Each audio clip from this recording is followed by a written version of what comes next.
Okay guys, so I am frequently asked how I find products to sell on Amazon. So in this Amazon FBA product research video, I'm going to share with you the top 5 methods that I still use to find products to sell on Amazon in 2020. So let's kick things off with the first method, and that is the negative search method. Now this goes back to when I very first started my Amazon FBA journey, and it's actually the method I used to find my very first Amazon FBA product. Now when I first started using this method, I didn't really see anyone else using it. However, I have seen it pop up a few times on other people's channels, so it is becoming a bit more common. However, with this technique, you should still find quite unique results. So let's jump onto Amazon and I'll show you how this works. So with this technique, the first thing you want to do is put in what we call a negative search term. So the first one, I want to be completely made up of a random combination of letters that definitely won't exist as a product on Amazon. So we'll pop that in. And by putting in this negative search term, what it will do is activate all of the top level departments on this left hand side. So the next thing I want you to do is select a category that you might be interested in. So I'm going to try and find home and kitchen, because I know from previous experience that is generally quite a good category to find products to sell in. Now when you first click through, what you will be presented with is a list of very high selling products, but also quite often you'll see a lot of duplicate products or very similar products. So what we want to do is start to reduce the number of duplicate products we've got so we can see a more diverse product range. So I normally have a quick look through, so we can see that flash mops are definitely an issue and we need to remove those. You've got the irons there. I don't know if there's a couple of irons. There's some LED stuff as well. What else have we got? And there's some coffee bits as well. So what I would probably do based on this, the first thing I would remove is flash, and that should remove all of those products. I'll then put LED in as well, because I want to try and avoid electronics. I'd probably put iron in, and then I'll then include machine to kind of exclude things like coffee machines and any big appliances. So hit search again with all of those negative terms. You should see now we've got a much more diverse product range. You know, you've got a key lock box here, folding beds, storage boxes, slow cookers. So I might put slow cooker in there, or put cooker in there, just to get rid of that as well, to make sure there's no electronics jumping into my list. So now I think I've got quite a good diverse range of products to look at the stats for, to see what is selling well. Now before I do that, what I want to do is apply another set of filters. So I want to apply some price filters. So I'm going to put a minimum price of £20, because I want to be selling reasonably high value products that there's a reasonable chance of making a good profit.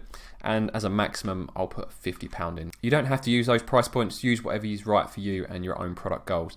And then you click go, and what it will do is it will filter all of those products down to that price bracketing. And then what we do is run the sales estimator. So I'm using X-ray from Helium 10, so I'm going to click on that now. And that will bring up a list of all of the products that are currently listed on that page. And I'm also going to hit the load more results button so that we get as many results as possible to click through in a moment. So once that is loaded, you should have a list of 50, 60 or however many products you want to look at to go through. I tried to load a couple of pages so that I only have to kind of reset the filters once, and I can go through a good range of products and seeing what's there. So the next step I then take is to sort it by sales, because I want to see what are the best selling products in all of these search results. And then once I've got that, I know I've got a list of products that are selling at a good price point and I've got really good sales. And then I'll start to look down to where I want to be with my product. So if I'm trying to find a product that only sells 200 products per month, then I'll scroll down more towards this sort of area. There's no point looking at these super high sale products if you're not going to be selling that with your own product, because you're just going to end up entering into niches that are so competitive that you're going to struggle. So make sure when you're looking at sales, you're looking at products that are in a similar range to where you want to be. So if we scroll down to 2 to 300 or maybe 2 to 400 and start having a look at some of these products, then we'll get an idea of whether these products are any good and whether it's worth looking into them further. And the next thing I like to look at is a review count. So if I scroll down a bit on this side here, you can see that there are a couple of products that have a good price point that are selling reasonably well and have quite low reviews. So those are ultra soft hotel pillows and plastic storage boxes. And then what you do, pop them in there. So if we put in, let's try hotel pillows, and then we'll run some stats on those and we'll get a good idea of whether this is a viable niche. And that is the overall technique for the negative search method, is you're looking at products that sell really well, and then once you find ones that have got a good selling point and a reasonably low review count, you then search them on an individual basis and then see what the stats say. So I'm just going to take a very quick look at these before we move on to the next method. Now on the face of it, this niche actually doesn't look too bad. You've still got a really good price point. You can see at the top the average price point is pretty good. The sales aren't massively high, but if you're looking for a product where you might be selling 1 to 200 products per month, which at this sort of price point you could probably make reasonable money, then it's certainly viable. And the reviews themselves, let's take a look here. How many reviews have these products got? Now there are some with not a huge amount of reviews appearing on the first page. So it does show it is possible to appear on this first page without a huge amount of reviews. One thing I would be wary of with this type of niche is you're going to have some of the main brands. For example, you've got Silent Night there and Slumberdown. They might make it more difficult to overtake. However, there are a number of products here from brands that I've never heard of that are selling reasonably well and selling at good price points. So, that's just one very quick example of how the negative searching works. We've already found a possible product depending on which way you took things. Now, the next method is category-based Autosuggest, which is a really, really simple method, but can be a great way of discovering new opportunities. So, with the Amazon search, it is contextualized based on the category you are searching within. So, when we've got all departments selected, if we put the letter A in, and it's going to pop up Alexa, which is one of the main products they sell. However, if we then choose a different category, so if we go back to the home and kitchen example and put in the letter A, it's going to pop up home and kitchen related products. Now, where this becomes more powerful is where you try more than one letter, because lots of people are probably doing this with just a single letter. But if you start doing 2 or 3 letters, that's when things get more revealing and you can find products that other people maybe aren't finding. So if we do AB, let's have a look at some of these. So we've got maybe an absorbent doormat. That's maybe something that you would never have thought about, but with the Autosuggest, let's try actually absorbent doormats. Let's see what the stats are like on these.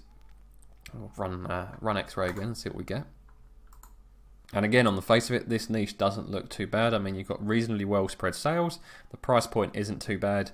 Let's take a quick look at the review count. There's a few people with high reviews, but at the same time, there are some people with average or low reviews still making it onto the first page. Now, the thing that would concern me at the moment is with the weather we've had in the UK recently, the absorbent front doormats are probably having a bit of a spike in sales. So I'd definitely check the seasonality. So with X-ray, if I'm using X-ray to do this, I find someone that's got high reviews. So there we go there, and then I'd click on this. And this will bring up some seasonality sales to tell them how they have done over the past year. And actually, do you know what?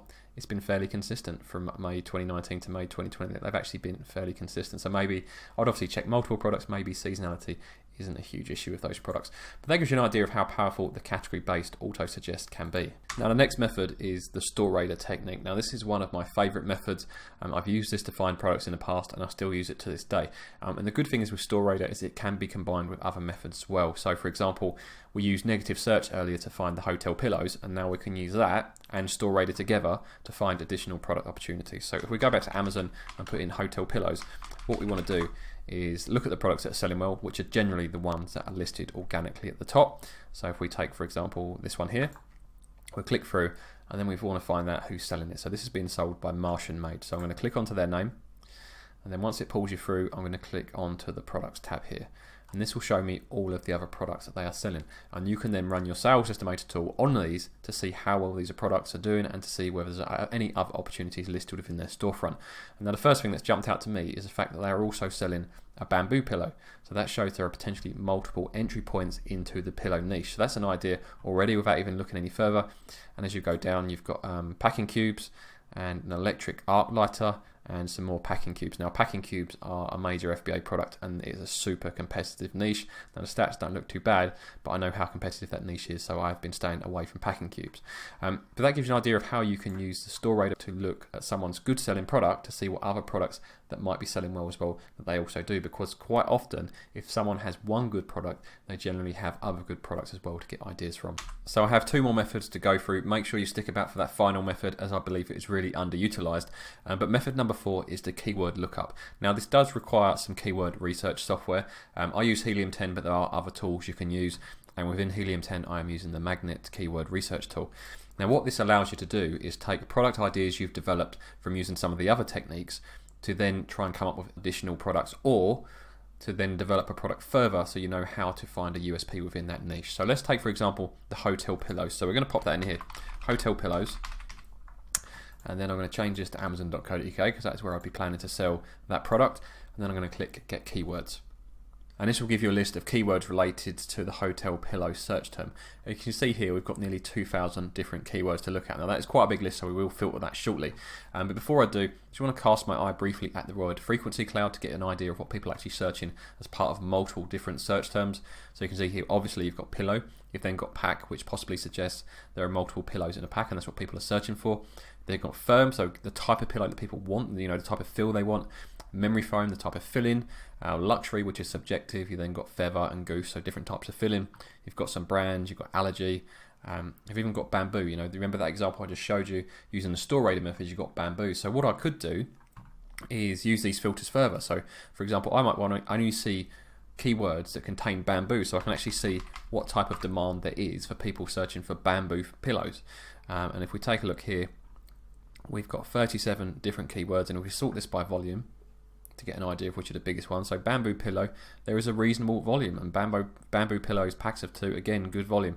So just on these initial searches, you can see that based on the fact that the other guy was selling well, and with the keyword research you're seeing through Helium 10, that actually, you know, the bamboo pillow niche is potentially an opportunity to enter that marketplace. So hopefully that gives you an idea of how you can use keyword research to get other ideas and also to develop an idea further.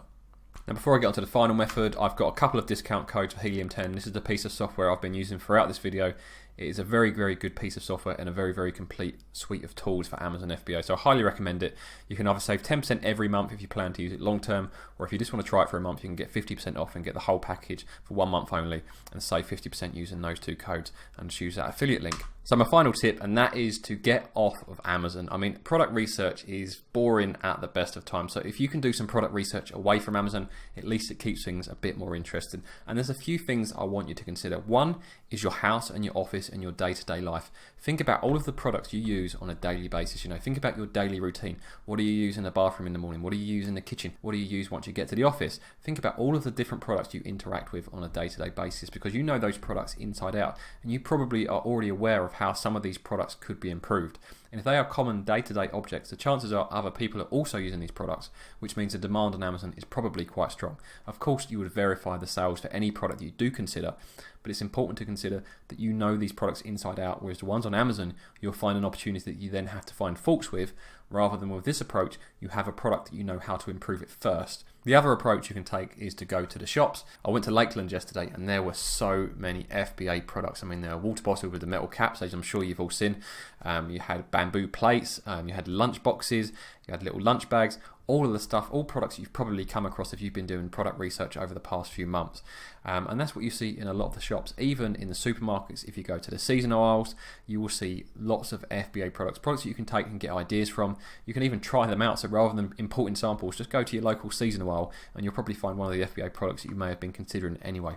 Obviously, be careful that some of these products are going to have their price bottomed out by the fact that they're being sold in supermarkets. For example, the water bottles with the metal caps, reusable coffee cups and stuff like that, their prices are being bottomed out because they're being sold in the main outlets. However, that doesn't mean you can't find good product opportunities by going around supermarkets and other shops. And the final thing I want you to do is get off Amazon, but also maybe go back onto a different Amazon. So if you're selling on .co.uk, go onto Amazon.com or maybe Amazon.de, do some product research. You might find products that sell really well in those markets that aren't currently listed on .co.uk, so it's a potential for you to bring a product over.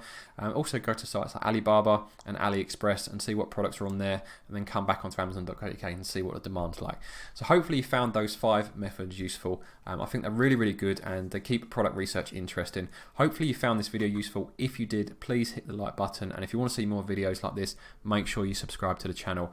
And finally, if you aren't already a member, make sure you head over to FBAelite.com. We have over 750 members now. It's completely free to sign up, and I'll see you guys on the forums.